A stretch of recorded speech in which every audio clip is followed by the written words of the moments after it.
Most of the time, I don't actually need to know what has happened to be able to be helpful. Hi, y'all. Dr. Martha here. I'm a licensed clinical psychologist, and I have been working with children and families for the last 20 years and in trauma-informed schools work for the last 13.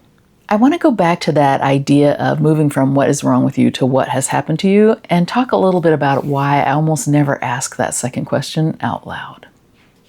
There are two main reasons, really. The first is that in the moment of an escalation, the person who is escalated may not be able to tell you the reason why, and asking the question may further escalate them. If my rider is off my horse, meaning that my prefrontal cortex is not talking well to the rest of the parts of my brain, and the amygdala or the feeling center part of my brain has taken over and is trying to keep me safe, I am not going to be able to give you a clear, coherent, reasonable explanation of my behavior. Right? Because that part of the brain that does the thinking and making words into sentences isn't functioning. If that escalation is a result of a trauma reminder, even when I'm calm, I may not be able to tell you exactly what it was that brought on that escalation. I just want us to remember that anyone can have a rider off the horse moment, whether or not we've experienced trauma. And the second reason is that most of the time, I don't actually need to know what has happened to be able to be helpful. Let me give you an example.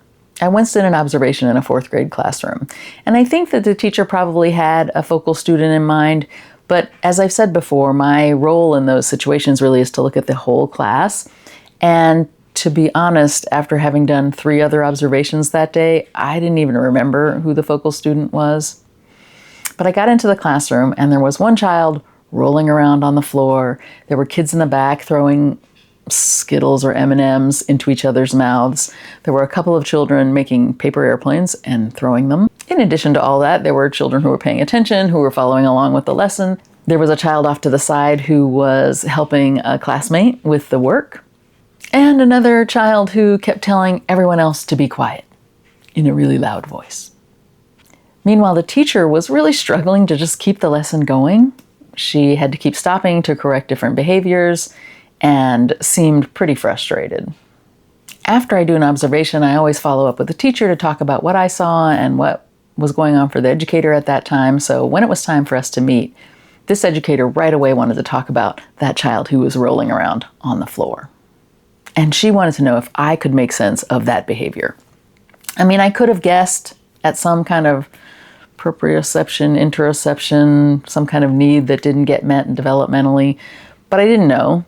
And I wasn't sure that it really mattered. I actually thought that most of the class, and maybe even the teacher herself, needed something very different. If we go back to my example about someone I really care about coming home and slamming the door, I don't actually need to know what has happened to be able to offer something that might be useful. I might say something like, "You look like you could use," and what comes next is really going to depend on me, the person, our relationship. Maybe you look like you could use a hug, a cup of tea, a hot bath, ice cream. Of course, in a school setting, these offerings are going to be a little bit different. Maybe there's a peace corner. Maybe there's a wellness center. Maybe I know that that student who's struggling has a good, positive connection with somebody else in the building, and I can ask them if they want to check in with that person. Maybe they have a good connection with their last year's teacher, and I can send them with a note. I can send them on an errand. It could be as simple as saying, "You look like you might need a moment to settle in before you join us on the rug or with your math book." These kinds of offerings will help in a lot of situations. In the moment of a full-on escalation, I'm probably not going to offer any of those things. I'm going to be looking for safety, connection, a sense of agency, like I talked about in an earlier video. Going back to my observation, whenever I begin the feedback part of an observation, I always start with the positive things that I saw in the classroom. Sometimes I notice things that teachers don't notice because they're teaching a lesson or they're focused on one child and they missed something that's happened on another side of the room. And then I ask the teacher, what are their strengths in the classroom? What are their go-to strategies? What are things that work in this class? Or maybe what are some things that worked last year that maybe aren't working so well this year? I gather that information because every educator is different, every classroom is different, every year is a little bit different. I really want to know what those parts are so that I can help this educator think through what might be their next best steps. So I talked to her about not just the kids who were throwing paper airplanes, but also about the child who was helping other students at her desk. Because it looked a little bit like there were 4 classes happening in the same classroom that day, I asked the educator, when are some times when the class really feels together? When are some times when it felt like they were just in sync with each other? And she told me about how every morning and after lunch recess, she would play the song of the week. And while not every kid loved the song of the week, most children would join in and sing the chorus or would sort of bop along to the music. She also told me that her students really enjoyed brain breaks, but that often she didn't feel like they deserved them because they weren't paying good attention. So we talked together about what were some things she could do going forward. After our conversation, she told me that she was going to try 2 things. One was to have a brain break every hour of the day. This is a thing that I recommend to most educators. I recommend it to clients. I recommend it to friends and family. The average adult attention span is 11 minutes. 11 minutes. And that's when you're talking about something that you care about, like enjoy. All of us need these opportunities to reset our brains. If no one offers them to us, we will take them anyway. If we're sitting in a lecture, we'll have a moment where we think about the gas in our car. We'll think about what we're going to have for lunch. These are natural things. And so I feel like it's necessary in classrooms for all of us to be allowing students to take a known break. Right? A brain break, which is a pleasant activity. It should only take about 30 seconds, just enough time to give our brains the opportunity to reset.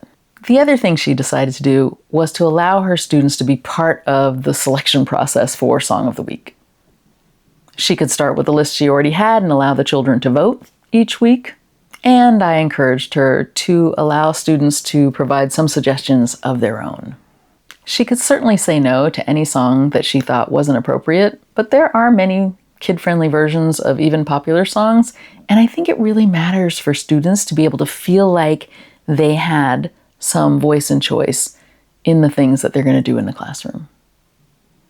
The educator did keep going back to that student who was rolling around on the floor, but given that we didn't actually know his history, I suggested we start with these 2 things that she already wanted to do and that I would check back with her in a couple of weeks. When I came back in 2 weeks, I felt like I was in a different classroom altogether.